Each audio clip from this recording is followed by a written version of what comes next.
E vamos lá para o nosso segundo dia, agora dos 21º dia dessa oficina sistêmica, falando sobre relacionamentos.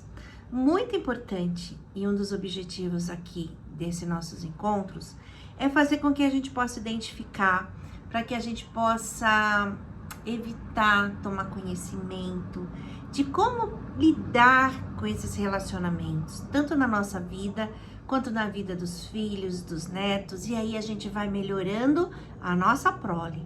A intenção é melhorar. Como é que eu melhoro o meu sistema? Só melhoro o meu sistema quando eu tenho consciência daquilo que não estava bem, daquilo que não foi feito muito corretamente e que eu posso então corrigir. Então, quando Freud, lá em 1800 e pouco, falou que as crianças também tinham sexualidade, foi um escândalo, né? E um homem de muita coragem, realmente, para falar e ser mal interpretado e continuar ali, porque imagina, se hoje a gente fala alguma coisa, já é do jeito que é, imagina lá falar sobre sexualidade, né? E ainda nas crianças, que o pai queria ficar com a filha queria ficar com o pai, e que confusão danada foi que ele fez na vida de todo mundo. Mas é bem interessante para que a gente saiba, para que a gente possa olhar mais ou menos como foi a nossa infância e poder corrigir ali agora e também fazer diferente com as nossas crianças. Então, a teoria, né, de Freud, as fases psicossociais dele foram muito bem divididas. Eu vou falar rapidamente aqui com vocês sobre elas. Então, do 0 a 2 anos, a criança tem a fase oral, que é a fase onde a libido, onde o prazer, mas não é um prazer sexual. Ele tem uma zona erógena, só que não é um prazer sexual. É um prazer em função das suas necessidades básicas. É alegria, satisfação daquilo que a criança precisa, mas não é sexual. Mas tem uma pulsão, tem uma necessidade. Então, do 0 ao 2, tudo é boca. Então, ela vai querer comer e vai querer beber. São as duas únicas coisas, duas necessidades básicas da criança. Então, todo o prazer vem daí. Então, ela chora e aí ela é alimentada. E aí, quando ela é alimentada, ela ainda é acarinhada pela mãe, confortada pela mãe. Então, ainda tem o prazer do toque, o prazer do contato nessa fase oral. Além de saciar, né, a sua fome, ela também precisa mastigar, morder, puxar, lamber, tudo que é com a boca. Tudo isso vai liberando essas pulsões de libido, essas pulsões de prazer. Então, essa é uma fase onde, se a criança não foi bem resolvida aí, ela cresce, depois como adulto, pode ter mastigação de chicletes, muita fome, muita alimentação, fofocas. Pode ser que não seja muita fome, mas a pessoa não quer comer. Tem outros distúrbios alimentares, como a bulimia, por exemplo. Mas não que ela... coisas normais, entende? Ah, mas quer chiclete de vez em quando. Não, mas aquelas coisas que são compulsivas, né? A compulsão pode vir de um problema aí, nessa fase oral, ok? Depois disso, vem a fase anal, que é uma fase de conflito muito grande, porque é a fase onde a criança vai ter que controlar os músculos do ânus, os esfíncteres, e também da bexiga. E ela começa a perceber que algo vai sair ali de dentro dela, algo que ela produz está saindo. Alguns estudiosos dizem que é o nosso primeiro material, que é a nossa primeira arte. Então, às vezes o pai fala, credo, que coisa nojenta, que cheiro ruim. E a criança já fica, poxa, era minha primeira obra de arte e já chegou no mundo assim. Então, mas de verdade é um conflito, porque ela tem que fazer as necessidades dela. Então, aí agora a libido já é de se aliviar, né? Fazer o cocô no lugar certo, mas ela também tem que saber onde e que horas fazer. Então, ela tem que aprender a ter controle.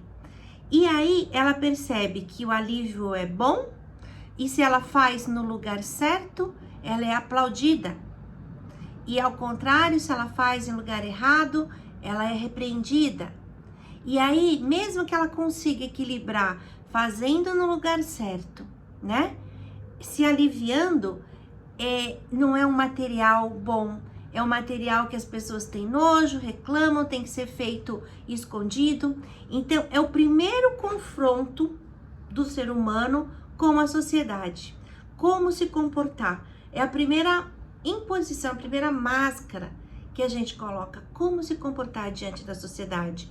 Então, o que ela entender nesse meio do caminho vai trazer algumas limitações para ela depois, tá? Na fase adulta. Normalmente as pessoas que têm extrema rigidez de controle, rigidez de perfeição, são pessoas que tiveram problemas nessa fase aí, ok? Então esse é mais um conflito que vem da boca. Depois, o que nós temos aqui é a fase fálica. É a fase que vai a anal vai dos 2 aos 4 e a fálica vai do 4 aos 6, menino e 7, menina. O que é aí? É a fase onde se descobre os órgãos sexuais. É a fase onde o menino já começa a mexer no pipi, a menina já começa a mexer também nos órgãos sexuais dela, e começam a ver a diferença. Essa é a fase que a gente fala da castração. Então, é nessa fase que entra muito fortemente aí o complexo de Édipo, que é a diferença entre o menino e a menina, que eles percebem, né, que o menino tem o pênis, a menina não tem. A menina já se sente ali diferente, muitas vezes até menor. Por que ela não tem, né? Mas vamos falar do menino primeiro. E o menino começa, é a fase que a criança começa a ter ciúmes da relação dos pais. Fica no meio, quer separar o pai da mãe, né? E essa fase é exatamente que a gente chama de complexo de Édipo, aí no caso dos meninos. Não vou entrar em detalhes aqui no complexo de Édipo, mas era uma tragédia, né? Que Freud assistiu e que viu que tinha a ver com a história humana, né? Onde Édipo era uma criança que nasceu lá com uma... Como é que eu posso falar? Com uma maldição. E essa maldição foi dita para o pai dele de que ele mataria o pai e se casaria com a mãe. Jocasta, vocês devem saber disso por causa da novela.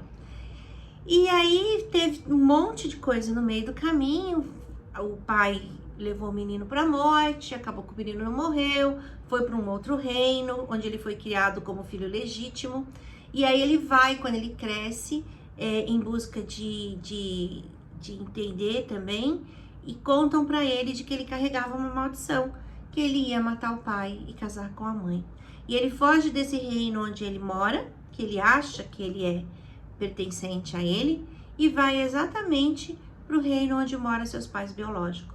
No meio do caminho, ele encontra uma pessoa, um homem, que o afronta, e numa briga, ele mata esse homem. E vem para o reino onde o rei tinha desaparecido. E então, como ele conseguiu decifrar o segredo da esfinge, que é muito interessante, a gente pode falar uma hora sobre isso, e ele, como ele desvendou o segredo da esfinge, ele ganhou um prêmio, que era casar com a rainha, que até então estava viúva, né, que um desconhecido tinha matado o marido dela, e era Jocasta, a sua mãe, né, e em determinado momento, novamente, eles descobrem tudo isso, Jocasta se mata, e ele, então, fura os olhos para não ver mais, nunca mais enxergar nada.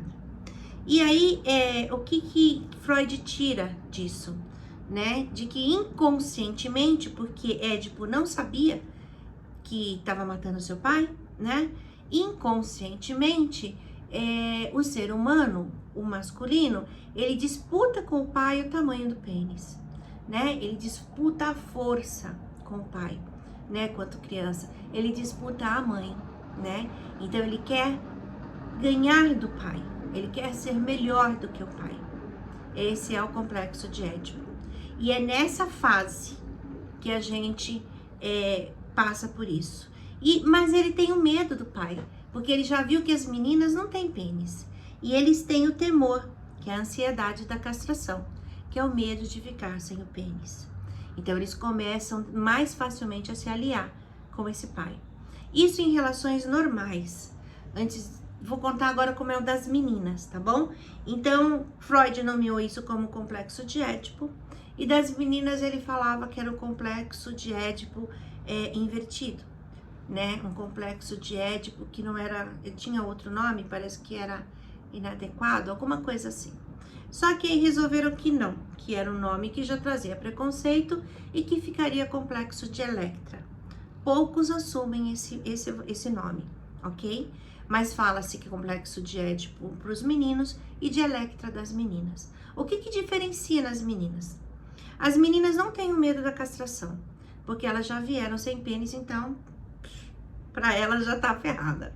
Só que ela não se conforma e ela culpa a mãe por ter castrado, né? Por ter vindo sem o pênis, que biologicamente, provavelmente, traz essa coisa de menor, de menos. Só que a gente vê que na psique humana não é o sexo em si, mas é a potência, é a grandeza, é a segurança, é a força que esse órgão traz. Então, a menina já tem esse confronto com a mãe.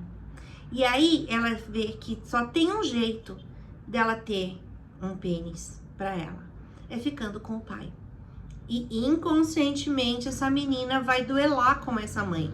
Então o menino, ele compete com o pai. E a menina, ela quer substituir a mãe.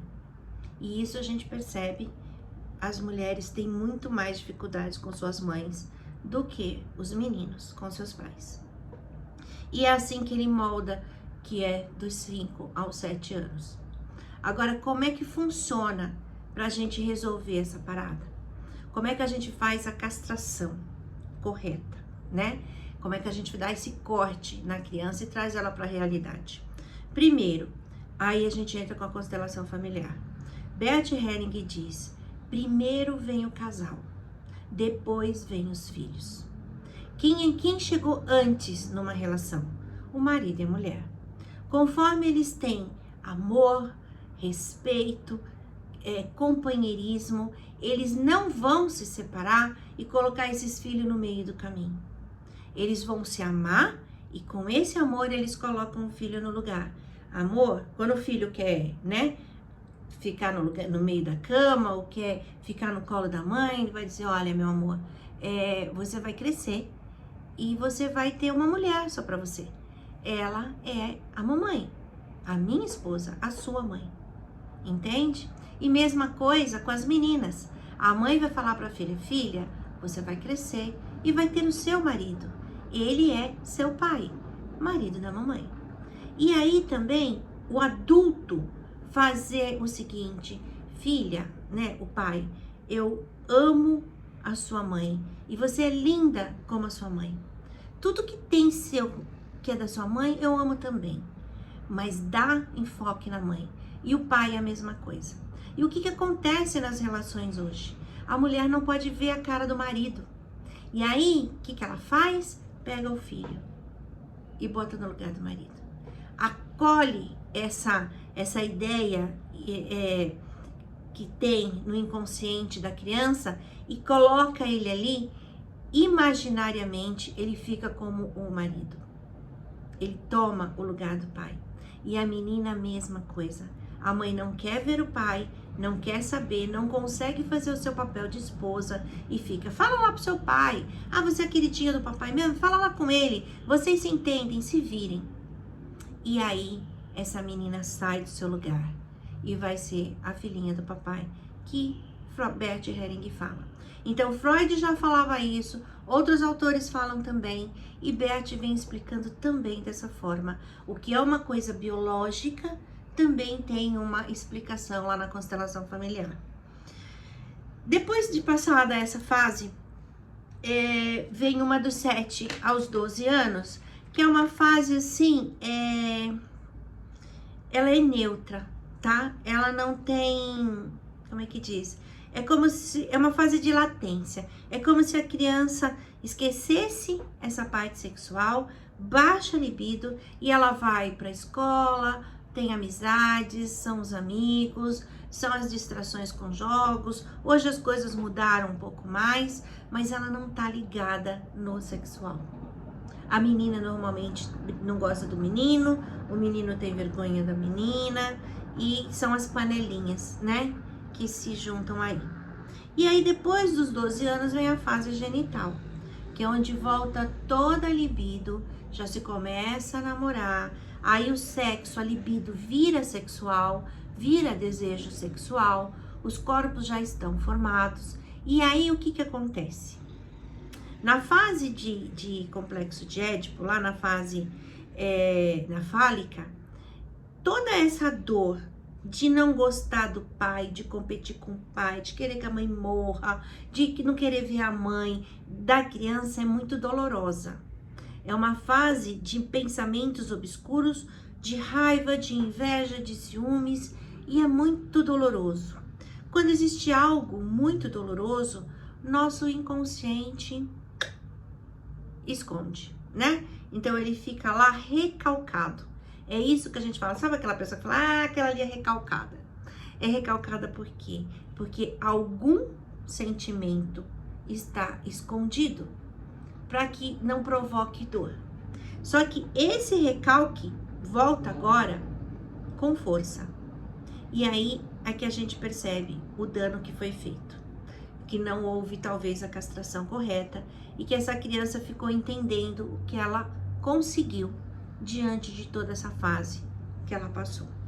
E aí ficam as filhinhas do papai, os filhinhos da mamãe, homens fracos que não tomaram o pai, mulheres que não conseguem se relacionar porque não existe homem melhor do que o pai e que julga muito a sua mãe. Então não tem a doçura, não tem a sabedoria feminina. Então essas são as fases. E isso é bem importante a gente saber para a gente fazer a nossa autoanálise, que é essa intenção. Eu me analisar, escuta, qual a fase que eu fiquei parada? O que será que aconteceu? Só que tem um parênteses, sem julgamento. Sem julgar. Porque tem famílias de todos os jeitos e tá tudo bem, era o que se conseguia fazer. Tem famílias que todo mundo anda pelado pela casa, tem outras que nunca ninguém se viu, tem famílias mais reservadas, tem famílias que o pai é mais aberto, que a mãe é mais aberta, sem julgamento. Só vai buscando aquilo que você entendeu. E é sem julgamento. Meu pai traiu minha mãe, meu pai foi embora, meu pai não sustentava a casa, minha mãe batia em todo mundo, minha mãe não dava conta, minha mãe não fazia comida. Isso é deles, é deles, é o relacionamento deles. Se o pai e a mãe aceitou, é deles. Não traga isso para você. O que você vai pegar para você? A sua vida. Que do jeito que foi possível para eles, chegou até você. É só isso, nada mais. A capacidade que você tem de fazer, de transformar e de se curar de tudo que aconteceu nessas fases, fora os comportamentos e padrões que vêm da ancestralidade que a gente não sabe, fica no nosso campo. Mas a gente hoje, graças a Deus, pode olhar para tudo, pode entender e pode fazer novas escolhas, ok? Então, espero que vocês reflitam, peguem o caderninho, faz como se fosse uma regressão escrita, regride lá mais ou menos o que você lembra quando você era pequenininho, se você lembra, se você gostava mais do pai, da mãe, como é que funcionava, se um tinha mais acesso, se não tinha, o que você achava da sua mãe, o que você achava do seu pai, coloca no caderninho, que você depois vai fazer as suas próprias análises. E se precisar de ajuda, estamos aqui. Beijos, fiquem com Deus, até amanhã.